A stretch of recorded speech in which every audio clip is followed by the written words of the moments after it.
행복하십시오.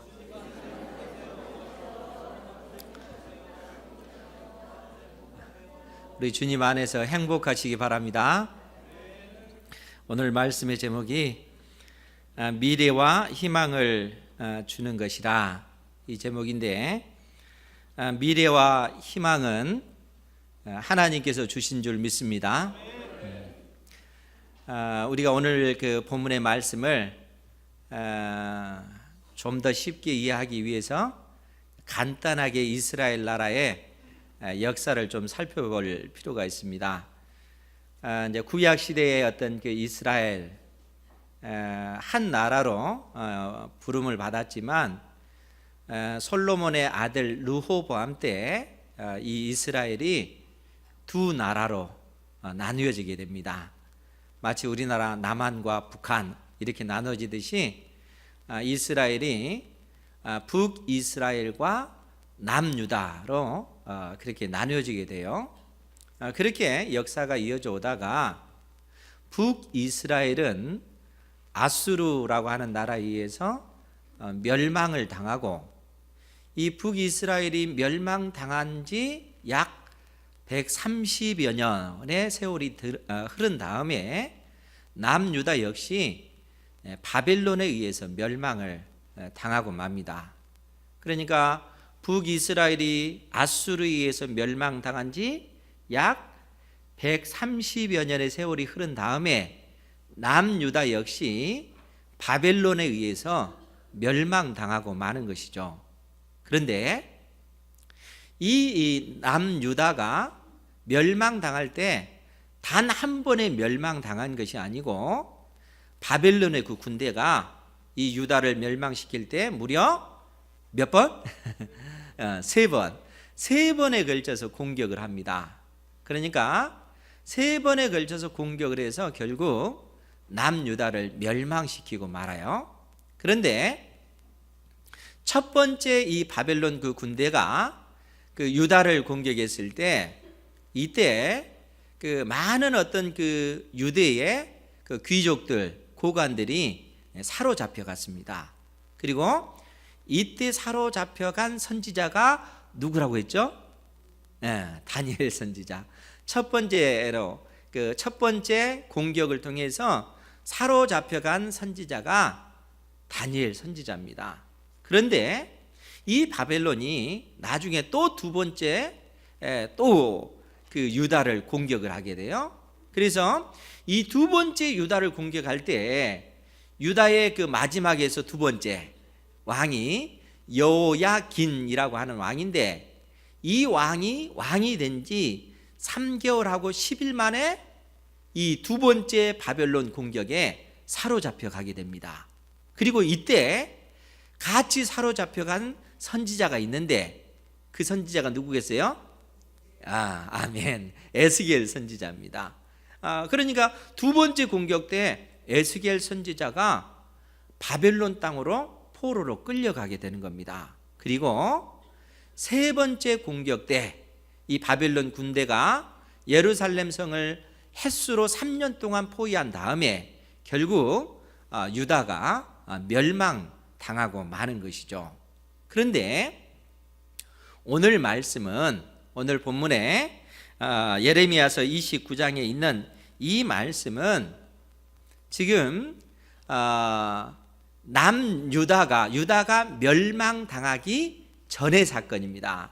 그러니까 어떤 상황이냐면, 바벨론의 어떤 두 번째 공격을 통해서 에스겔 선지자와 많은 사람들이 포로로 끌려갔을 때, 아직 유다는 멸망당하지 않았어요.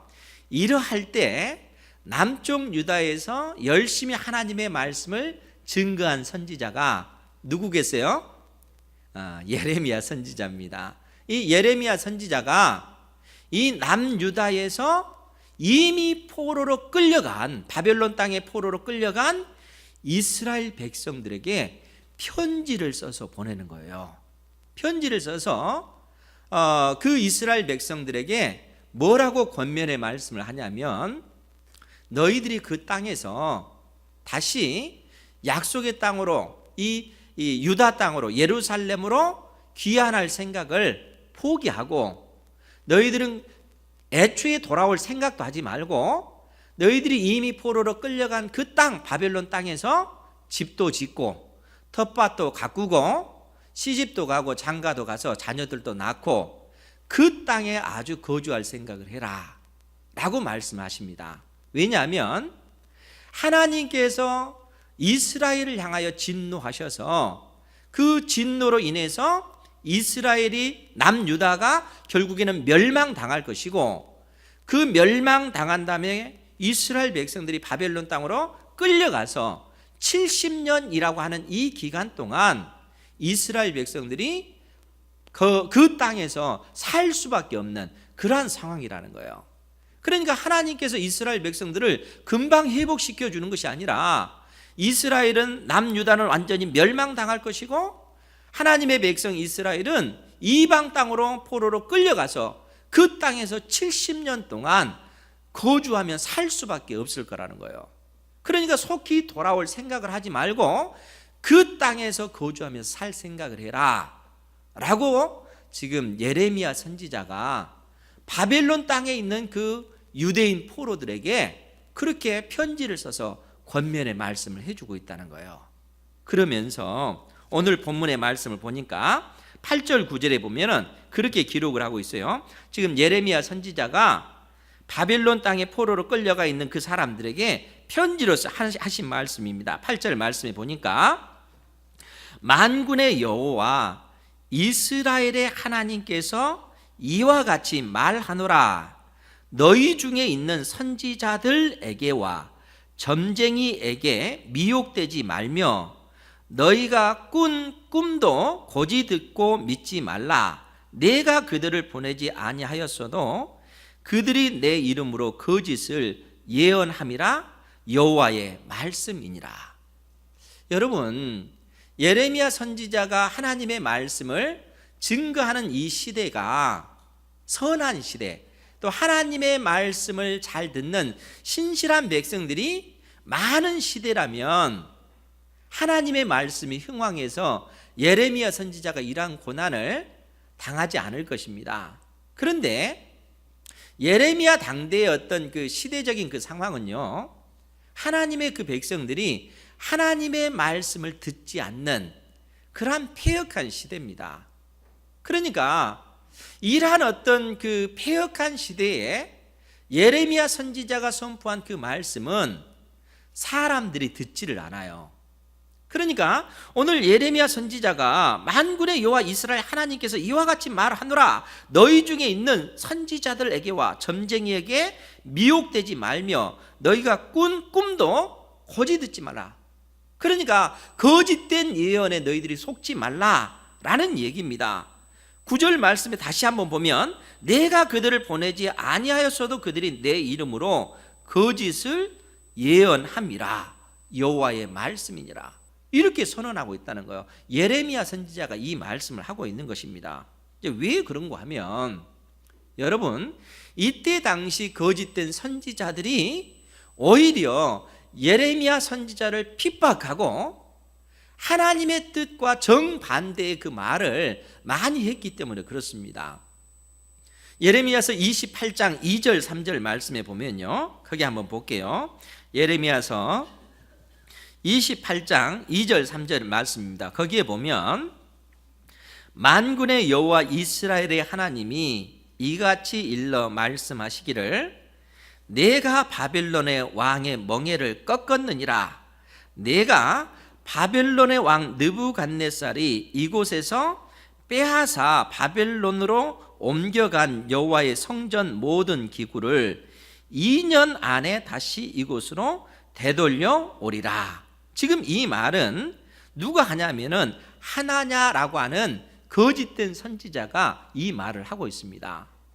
그러니까 지금 무슨 얘기냐면 바벨론 그 군대가 2차 공격을 통해서 엄청난 사람들이 죽었고 또 엄청난 사람들, 유대의 그 수많은 고관들, 귀족들이 포로로 끌려갔을 뿐만 아니라 하나님의 성전 안에 있는 금으로 만든 모든 하나님 앞에 드려진 그 금으로 만든 그 그릇들을 그 기구들을 바벨론 군대가 성전 안에 있는 그 기구들을 다 약탈해 갔다는 거예요. 그러니까 이 하나냐라고 하는 이 거짓 선지자가 뭐라고 얘기했냐면 하나님께서 이 바벨론의 그 멍에를 꺾으실 것이다. 바벨론을 하나님께서 멸망시키실 것이고 바벨론 왕 느부갓네살이 이곳에서 빼앗아 바벨론으로 옮겨간 여호와의 성전 모든 기구를 2년 안에 다시 이곳으로 되돌려 오리라. 2년 이내에 하나님께서 바벨론을 멸망시키실 것이고 그 바벨론 땅으로 끌려갔던 모든 포로들이 다시 약속의 땅으로 돌아올 것이고 성전의 어떤 그 기구들이 다시 예루살렘으로 돌아올 것이다. 이렇게 하나냐가 거짓된 말을 증거를 한다는 거예요. 그럼 여러분, 이스라엘 백성들에게 있어서 누구의 말이 더 마음에 와 닿겠어요? 예레미야 선지자의 말이 와 닿겠습니까? 아니면 하나냐의 말이 그들 마음에 더 와 닿겠습니까? 당연히 하나냐의 말이 그들의 귀에 더 듣기 좋죠. 하나님께서 우리와 함께 하신다. 그들은 그렇게 생각하잖아요. 여전히 이스라엘 백성들은 예루살렘이 건재하게 있고 예루살렘 성 안에는 솔로몬이 지었던 그 성전이 여전히 그래도 건재하기 때문에 예레미야 선지자의 말을 듣기보다는 하나냐 선지자의 말을 듣는다는 거예요. 그런데요, 여러분, 하나님께서 예레미야 선지자를 통해서 무슨 말씀을 하시냐면 28장 15절 이하의 말씀을 보면 선지자 예레미야가 선지자 하나냐에게 이르되 하나냐여 들으라. 여호와께서 너를 보내지 아니하셨거늘 내가 이 백성에게 거짓을 믿게 하는도다. 그러므로 여호와께서 이와 같이 말씀하시되 내가 너를 지면에서 제하리니 내가 여호와께 패역한 말을 하였음이라. 내가 금년에 죽으리라 하셨느니라 하더니 선지자 하나냐가 그의 7째 달에 죽었더라.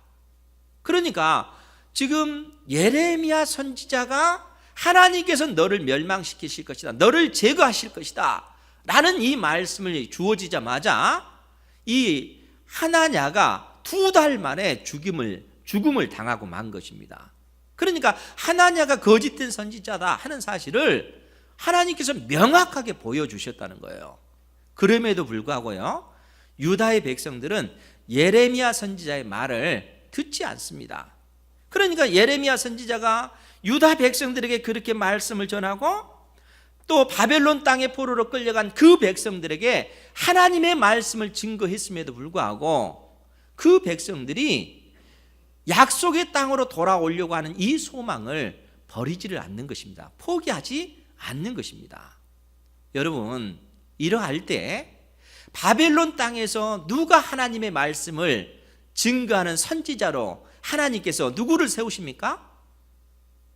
포로로 끌려간 이 바벨론 땅. 그래서 에스겔 선지자를 하나님께서 세우시는 거예요. 그러니까 남쪽 유다에서는 하나님께서 예레미야 선지자를 통해서 하나님의 말씀을 증거케 하시고 이 바벨론 땅에서는 하나님께서 에스겔 선지자를 들어 쓰셔서 하나님의 말씀을 증거케 하신다는 거예요. 그런데 이미 포로로 끌려간 그 바벨론 땅에 있는 유다 백성들이 하나님께로부터 그들의 마음을 돌이키지 아니하니까, 하나님의 말씀을 듣지 아니하니까 하나님께서 엄청난 메시지를 에스겔 선지자에게 줍니다. 그것이 에스겔서 24장에 나와 있는데 익히 알던 말씀입니다.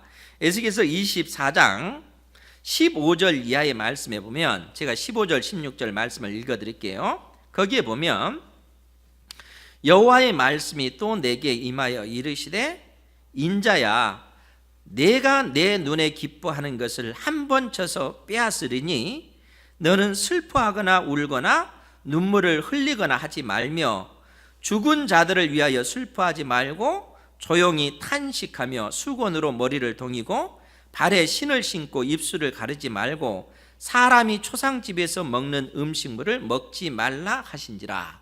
지금 하나님께서 에스겔 선지자에게 이 말씀을 주시는 거예요.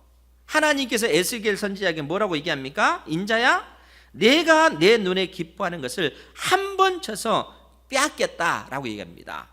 그러니까 내 눈에 기뻐하는 것이 뭐겠어요? 에스겔 선지자의 아내입니다. 아내. 하나님께서 에스겔 선지자에게 뭐라고 얘기했냐면, 에스겔 선지자야, 내가 오늘 너의 아내를 죽일 것이다. 하나님께서 에스겔 선지자의 아내를 죽이시겠다라고 얘기합니다. 그리고 너의 아내가 죽었을 때 에스겔 선지자에게 뭐라고 얘기하냐면, 너는 너의 아내가 죽는 것에 대해서 슬퍼하거나 눈물을 흘리지도 말고 장례를 치르는 사람처럼 행동도 하지 말고 아무 일이 없는 것처럼 너는 행동해라, 이 말씀을 주셨다는 거예요. 그러니까 에스겔 선지자가 이 말씀을 백성들에게 딱 아침에 증거를 했더니 저녁 때 하나님께서 에스겔 선지자의 아내를 죽이시는 거예요. 그런데 에스겔 선지자는 그의 아내가 죽었을 때 그로 인해서 슬퍼하거나 눈물을 흘리지 않습니다. 아무런 일이 일어나지 않는 것처럼 그렇게 행동을 한다는 거예요.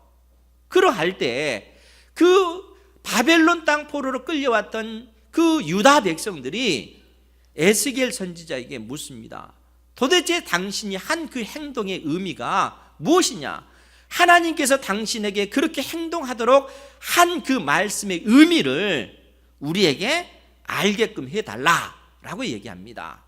그러니까 에스겔 선지자가 뭐라고 얘기를 하냐면 21절 말씀입니다. 에스겔서 24장 21절에 뭐라고 얘기하냐면, 너는 이스라엘 족속에게 이르기를 주 여호와의 말씀에 내 성소는 너희 세력의 영광이요. 여기서 내 성소라고 하는 것은 솔로몬이 지었던 성전을 얘기하는 겁니다. 즉 하나님의 성전은 너희 세력의 영광이요 너희 눈의 기쁨이요 너희 마음의 아낌이 되거니와 내가 더럽힐 것이며 너희의 버려둔 자녀를 칼에 엎드러지게 할지라.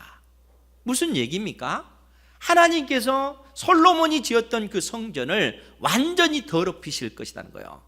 하나님께서 하나님의 성전을 더럽게 만드시겠다는 거예요. 그 성전 자체를 완전히 다 무너뜨리시겠다, 하나님께서 말씀하시는 거예요. 왜 그렇습니까? 이스라엘 백성들이 끊임없이 하나님께서 우리를 반드시 약속의 땅으로 돌아가게 하실 것이다. 왜냐하면 예루살렘 안에는 하나님의 성전이 있고 성전에는 하나님께서 계시기 때문이다 라고 생각하기 때문에 그렇습니다. 그러니까 거짓된 선지자들의 말을 듣고 2년 안에 우리가 돌아갈 수 있을 것이다, 이런 환상 가운데 그들은 가지고 있는 거예요. 더더구나 그들이 포기하지 못하는 그 이유는 예루살렘에 여전히 그들의 어린 자녀들이 남아있기 때문에 그렇습니다. 늙으신 그들의 부모가 남아있기 때문에 이방 땅으로 포로로 끌려간 그 이스라엘 백성들의 마음의 소원은 속히 그 약속의 땅으로 돌아가는 것, 그 열망으로 가득 찼다는 거예요. 그리고 하나님께서 우리를 버리지 아니하실 것이고 하나님께서 반드시 우리를 돌아가게 만드실 것이다, 이 생각을 가지고 있는 거예요. 그런데 하나님께서는 뭐라고 말씀하십니까? 너희 눈에 기쁨이었던 그 성전을 하나님께서 더럽히실 것이며 그 성전을 완전히 회파시키실 것이고 너희의 어린 자녀들은 바벨론 군대의 칼에 다 죽임을 당하게 될 것이다, 이렇게 말씀을 하시는 거예요. 그러면 여러분, 그렇게 되면 실제적으로 역사 가운데 그러한 일들이 발생하게 되면 이스라엘 백성들은 어떻게 되겠어요? 자기의 사랑하는 그 어린 자녀들이 바벨론 그 군대에 의해서 죽임을 당하고요, 그 늙으신 그 부모들이 바벨론 그 군대에 의해서 잔혹하게 죽임을 당했다면 이미 포로로 끌려온 그들이 어떤 충격을 받겠어요? 엄청난 충격이죠. 그때는 그야말로 눈물이 나오지 않을 정도의 그 절망감으로 그들이 휩싸이게 될 거라는 거예요. 그들이 눈물을 흘릴 수조차 없는 그러한 절망 속에 그들이 빠지게 될 거라는 것이죠. 그러니까 에스겔 선지자가 그의 아내가 죽고 나서도 마치 아무 일이 없는 것처럼 보이는 그 행동을 통해서 에스겔 선지자가 뭐라고 얘기를 하냐면 22절부터 보면요, 22절부터 보면 너희가 에스겔이 행한 바와 같이 행하여 입술을 가리지 아니하며 사람의 음식물을 먹지 아니하며 수건으로 머리를 동인 채 발에 신을 신은 채로 두고 슬퍼하지도 아니하며 울지도 아니하되 죄악 중에 피망하여 피차 바라보고 탄식하리라. 이같이 에스겔이 너희에게 표징이 되리니 그가 행한 대로 너희가 다 행할지라. 이 일이 이루어지면 내가 주 여호와인 줄을 너희가 알리라 하라 하셨느니라. 실제적으로 역사 가운데 그러한 일이 발생하게 되면 바벨론 땅으로 포로로 끌려왔던 그 백성들이 눈물을 흘릴 수도조차 없는 그러한 깊은 절망 속에 그들이 빠지게 될 것을 하나님께서 말씀하고 있는 것입니다. 그러니까 여러분, 그러한 이스라엘의 어떤 그 영적 상태를 에스겔 선지자가 우리가 잘 아는 에스겔서 37장의 마른 뼈의 그 환상을 통해서 이스라엘의 어떤 그 모든 소망이 끊겨졌음을 그 환상을 통해서 보여주고 있는 것입니다. 그러니까 그 37장의 그 마른 뼈의 그 환상을 보여주고 나서요, 37장 에스겔서 37장으로 넘어가 볼게요. 에스겔서 37장 11절 이하의 말씀에 11절부터 볼게요.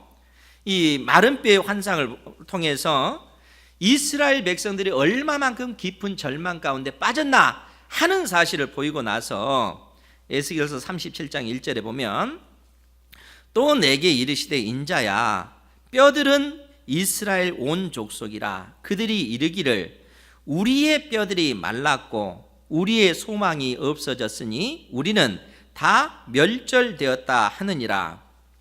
그러므로 너는 대언하여 그들에게 이르기를 주 여호와여 이같이 말씀하시기를 내 백성들아 내가 너희 무덤을 열고 너희로 거기서 나오게 하고 이스라엘 땅으로 들어가게 하리라. 내 백성들아 내가 너희 무덤을 열고 너희로 거기에서 나오게 한즉 너희는 내가 여호와인 줄 알리라. 14절 말씀 같이 볼까요? 시작.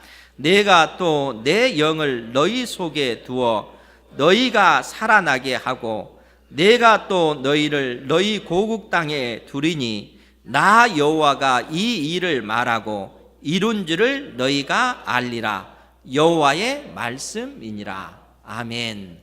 이 말씀은 예루살렘이 바벨론의 세 번째 공격으로 인해서 완전히 회파되고 하나님의 성전 자체도 완전히 무너졌으며 그 바벨론 땅으로 끌려왔던 수많은 그 포로들의 그 늙은 부모와 어린 자녀들이 다 죽임을 당했다 하는 그 소식을 듣고 절망에 빠진 그 유다 백성들의 그 모습을 마른 뼈의 그 환상이 보여주고 있는 것입니다.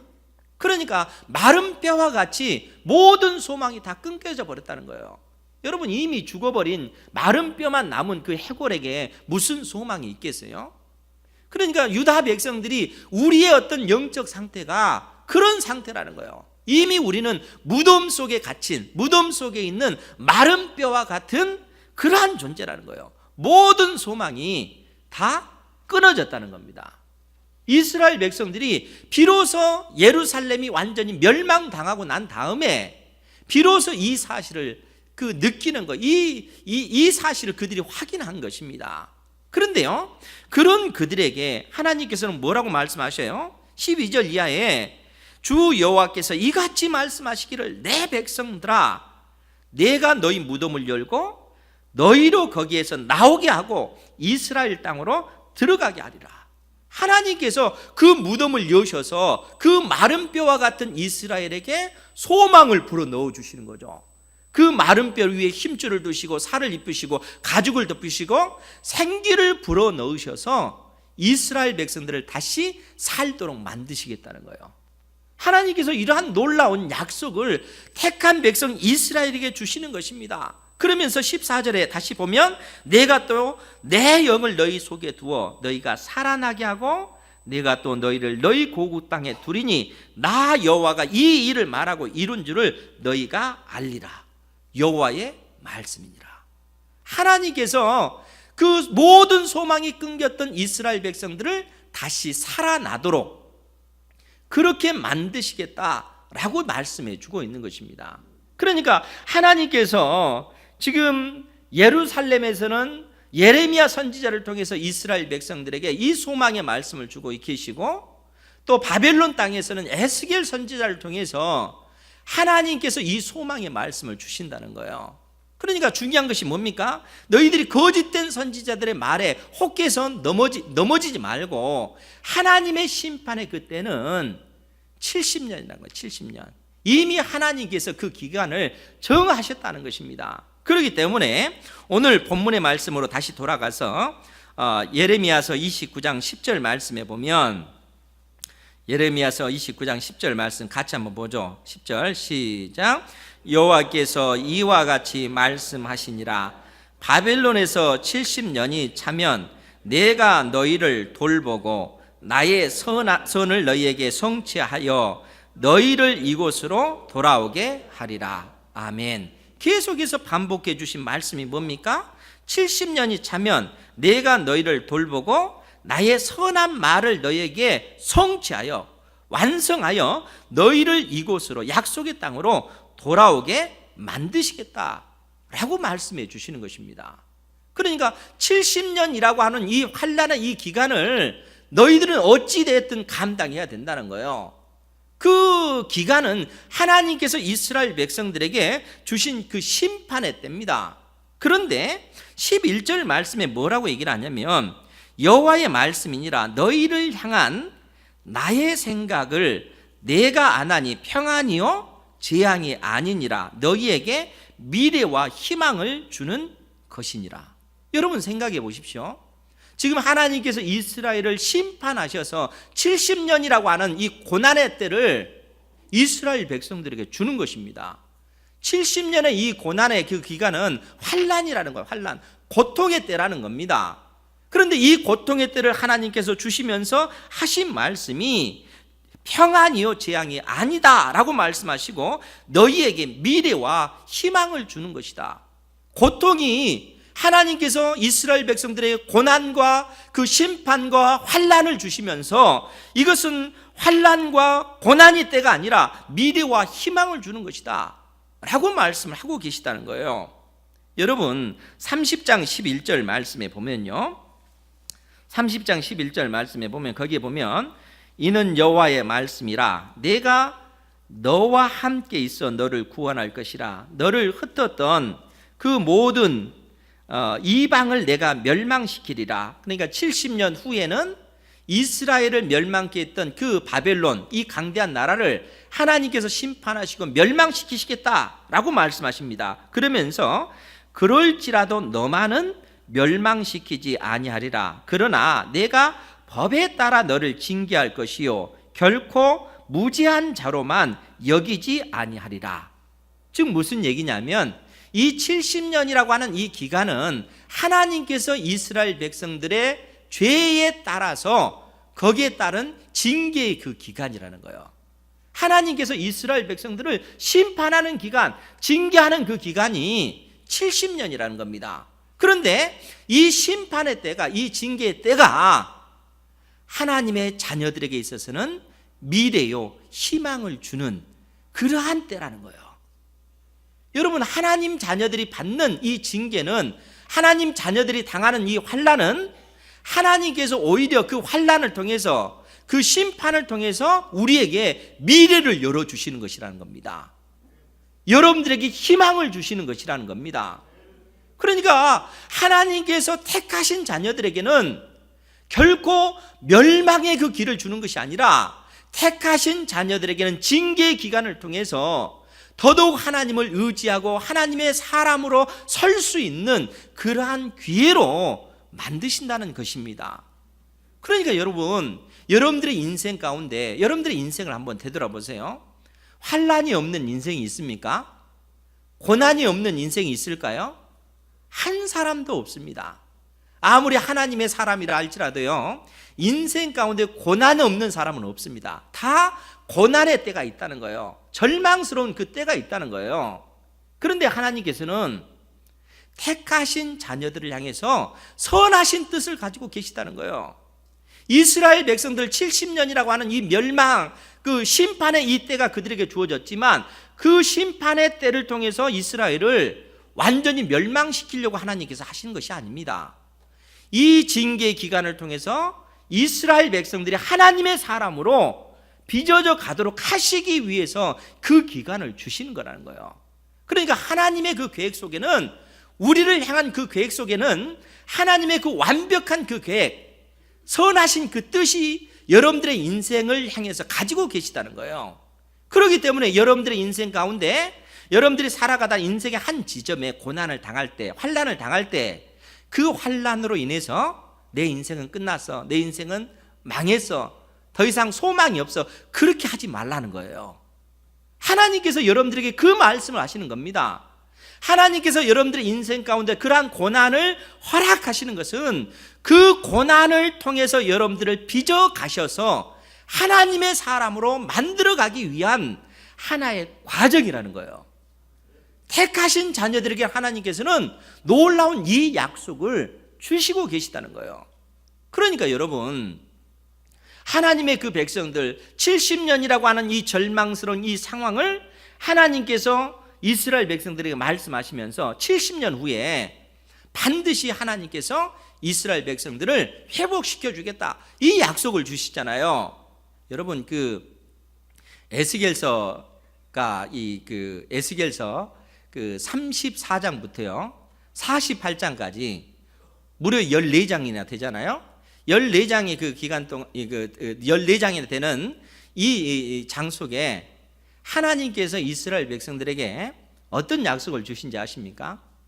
하나님께서 수많은 환상과 그런 어떤 그 계시를 그 에스겔 선지자에게 주시면서 하나님의 백성 이스라엘이 반드시 70년 후에 다시 회복시키실 거다 하는 약속을 명확하게 보여주십니다. 그러니까 70년 후 하나님께서 반드시 회복시켜 주실 것이다, 이 약속의 말씀을 주시면서 에스겔서 36장 37절에 뭐라고 말씀하시냐면, 제가 읽어드릴게요. 그래도 이스라엘 족속이 이같이 자기들에게 이루어지기를 내게 구하여야 할지니라. 하나님 앞에 기도해야 된다는 거예요. 그러니까 하나님의 그 뜻은 명확합니다. 70년 후 이스라엘 백성들을 다시 회복시켜 주실 것이다, 이 약속을 명확하게 주시는 거예요. 하나님께서 반드시 그 일을 이루어 주실 것이다, 하나님께서 말씀하십니다. 그러나 그렇다 할지라도 하나님의 자녀인 너희들은 어떻게 해야 되냐 하면, 그 기간 동안 하나님의 그 뜻이 온전히 이루어질 수 있도록 하나님 앞에 기도해야 된다라고 말씀하시는 거예요. 우리가 가만히 있으면 안 된다는 거예요. 가만히 있으면 안 되고, 하나님의 자녀들은 어떻게 되냐, 하나님의 약속의 말씀을 붙잡고 하나님 앞에 전심으로 기도해야 된다는 거예요. 하나님께서 택하신 자녀들에게 이 약속의 말씀을 주시는 것입니다. 아니, 오늘 본문의 말씀을 통해서도 우리에게 그 말씀을 주시죠. 지금 12절 말씀에 보면요, 11절부터 다시 한번 볼게요. 여호와의 말씀이니라. 너희를 향한 나의 생각을 내가 아나니 평안이요 재앙이 아니니라. 너희에게 미래와 희망을 주는 것이니라. 너희에게 미래와 희망을 주는 거예요. 70년 후에 미래와 희망을 주는 것이라는 겁니다. 그러면은 그러한 어떤 희망을 가지고 너희들은 살아야 될 텐데, 그러면 70년 동안 너희들은 어떻게 해야 될 것인가, 그 얘기예요. 어떻게 해야 되겠어요? 하나님 앞에 전심으로 부르짖어 기도하라는 거예요. 그 고난의 그 현장 속에서 하나님 앞에 엎드려 부르짖어 기도하라 하는 얘기입니다. 그래서 12절 말씀에 너희가 내게 부르짖으며 내게 와서 기도하면, 너희가 나에게 와서 부르짖고 나에게 와서 기도하면 내가 너희들의 기도를 들을 것이요. 하나님께서 그 고난의 현장 속에 있는 우리의 그 기도를 들어주시겠다는 거예요.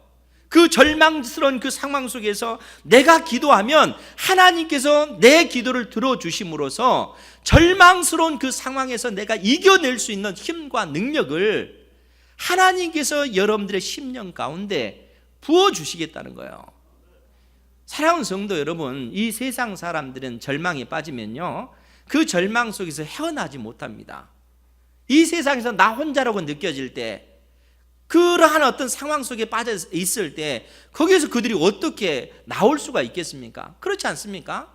그래서 많은 사람들이 자기의 생명을 끊는 그러한 일들이 비일비재하게 일어나고 있지 않습니까? 그런데 택한 자녀들에게는 하나님께서 어떤 약속을 주십니까? 그 절망스러운 그 상황 속에서 너희들은 낙심하고 주저앉아 있는 것이 아니라 하나님 앞에 부르짖어 기도하라는 거예요. 기도하면 하나님께서 우리의 그 기도를 들어주시겠다라고 말씀하고 계시고, 또한 그 13절 말씀에 너희가 온 마음으로 나를 구하면 나를 찾을 것이요 나를 만나리라. 그 고난의 현장 속에서 우리가 전심으로 온 마음을 들여서 하나님을 찾고 하나님께 구하면 하나님께서는 그러한 우리의 심령을 만나 주시겠다는 거예요. 하나님께서 우리를 만나 주시겠다는 거예요. 여러분, 얼마나 이 놀라운 약속입니까? 그러니까 이스라엘 백성들이 나중에 예루살렘이 멸망당한 그 현장을 그들이 그 소리를 듣고 나서 그야말로 마른 뼈와 같은 절망적인 상황에 빠졌잖아요. 우리의 모든 소망이 다 끊겼다. 우리는 마치 마른 뼈와 같은 존재다. 무덤 속에 있는 그 뼈와 같은 존재가, 여러분, 그 뼈와 같은 그 존재가 어떻게 살아날 수가 있겠습니까? 그런데 하나님께서는 뭐라고 말씀하셔요? 그러한 그 인생들에게 향해서 너희들이 절망에 빠지지 말고 기도하라는 거예요. 기도하라. 하나님께 소망을 두고 기도하라. 기도하면 하나님께서 어떤 일을 이루신다고요? 그 마른 뼈와 같은 우리 그 뼈 위에 하나님께서 힘줄을 두시고 살을 덮으시고 가죽을 덮으셔서 생기를 불어넣으셔서 우리를 살아있는 하나님의 그 군대로 만드시겠다는 거예요. 마른 뼈와 같은 우리의 심령 속에 하나님의 성령을 불어넣으셔서 우리를 하나님 나라의 군대로 만드시겠다는 거예요. 누구에게요? 기도하는 사람을 통해서. 기도하면 하나님께서 이러한 놀라운 은혜를 주시겠다라고 약속해 주고 계십니다. 사랑하는 성도 여러분, 하나님의 어떤 그 약속의 말씀을 견고히 붙들고 나가시기 바랍니다. 사실 지난주 목요일 날 새벽에 제가 좀 충격을 많이 받았어요. 왜 충격을 받은지 아세요? 그 새벽 기도에 6분이 나왔습니다. 6분이 나왔는데 우리 교회 권사님, 연세 드신 권사님 늘 아시죠? 2분 나와서 기도하시고, 다른 교회 성도님들 4분이 나오셔서 새벽 예배를 드리셨어요. 제가 엄청난 충격을 받았습니다. 하나님께서 여러분들에게 직분을 주시고 그 직분을 주셨을 때는 뭐 하라고 그 직분을 주신 것입니까? 하나님 앞에 기도하라고 주신 거예요. 주님께서 피값으로 세우신 주의 몸된 교회를 세우는 그 일을 감당하라고 하나님께서 그 귀한 직분을 주셨잖아요. 주께서 피 흘려 세우신 주의 몸된 교회를 세우라고 목사의 직분을 주셨고, 장로님의 직분을 주셨고, 안수 집사님의 직분을 주셨고, 권사님들의 직분을 주셨잖아요. 그 직분이 자리를 지키는 것입니다. 자리를 지켜서 하나님 앞에 기도하고 하나님의 그 뜻을 구하고, 하나님의 은혜가 아니면 우리에게 소망이 없습니다. 그 믿음의 간구를 드려야 돼요. 이것이 우리의 마땅한 본분이 아니겠습니까? 사랑하는 성도 여러분, 기도하지 아니하면요 소망이 없습니다. 우리가 기도할 때 하나님께서는 우리에게 미래와 희망을 주시는 것입니다. 우리가 기도할 때 하나님께서 우리의 인생의 그 길을 열어주시는 거예요. 미래를 열어주시는 것이고, 우리가 기도할 때 우리가 그 희망의 그 길로 나아갈 수 있도록 하나님께서 만드신다는 거예요. 그러니까 주의 몸된 교회 안에서는 하나님의 말씀과 더불어 기도의 그 운동이 일어나지 않으면 주의 몸된 교회가 든든히 세워질 수가 없는 겁니다. 그럼 이 사명을 누가 감당해야 되겠어요? 가장 기본적인 것, 직분을 맡은 여러분들이 먼저 그 사명의식을 가지고 하나님 앞에 생명 걸고 기도를 하셔야 돼요. 그때만이 우리가 소망이 있다는 거예요. 우리가 기도할 때 하나님의 성령께서 절망에 빠진 우리의 어떤 심령 가운데 하나님의 영을 불어넣으시고, 우리 안에 거하신 하나님의 성령께서 우리의 영혼을 살아있게 만드는 것이죠. 절망스러운 그 상황 속에서 일어설 수 있도록 하나님께서 만드시는 것입니다. 그러니까 여러분, 70년이라고 하는 이 기간이 실상은 짧은 기간이 아니잖아요. 엄청난 그 기간이잖아요. 그 기간 동안 많은 사람들이 그 기간 동안 약속의 땅으로 돌아가지 못하고 죽음을 당한 사람이 많을 겁니다. 그런데 하나님께서는 14절 말씀에 뭐라고 말씀하셨냐면 이것은 여호와의 말씀이니라. 나는 너희들을 만날 것이며 너희들이 기도할 때 너희를 만날 것이며 너희를 포로된 중에서 다시 돌아오게 하되 내가 쫓아 보내었던 나라들과 모든 곳에서 모아 사로잡혀 떠났던 그곳으로 돌아오게 하리라. 이것은 여호와의 말씀이니라. 그러니까 하나님의 어떤 그 나라와 그 뜻을 이루기 위해서 한 사람의 그 개인의 그 인생뿐만 아니라 그 자녀들의 그 인생, 신앙의 대가 이어져서 이 일들을 감당을 하고 있는 것이죠. 사랑하는 성도 여러분, 주님께서 피 흘려 세우신 교회, 우리 은행교회입니다. 주님께서 피 흘려 세우신 교회입니다. 이 교회를 우리가 세워나가야 된다는 거예요. 이 교회를 세워나갈 때 우리가 할 수 있는 일이 뭐겠습니까? 저는 부지런히 하나님의 말씀을 연구하고 또 그 말씀을 붙잡고 기도해 나가야 되고, 여러분들도 기도하면서 하나님의 말씀이 선포될 때 그 말씀과 더불어 성령께서 역사하셔서 절망에 빠진 우리의 심령 가운데 소망을 심어주시고, 하나님께서 답답한 우리 인생의 그 길, 마치 막혀 있는 것 같은 그런 인생의 그 길을 열어주셔서 미래를 보게 하시고 희망을 볼 수 있도록 하나님 우리 인생의 길을 열어주십시오. 이러한 기도를 우리가 드려야 하지 않겠습니까? 주께서 여러분들의 심령 가운데 들려주시는 이 말씀을 여러분들의 마음속에 새기시기 바랍니다. 그리하여 하나님의 말씀을 사모할 뿐만 아니라 기도하는 일에 힘쓰셔서 기도 가운데 살아계신 주님을 만나고 기도하는 가운데 하나님께서 내 기도를 들어 응답하시는 그러한 은혜를 여러분들의 인생 가운데 경험할 수 있는 그러한 은혜가 있기를 주님의 이름으로 축원드립니다. 아멘. 기도하겠습니다. 자비하신 아버지 하나님, 하나님의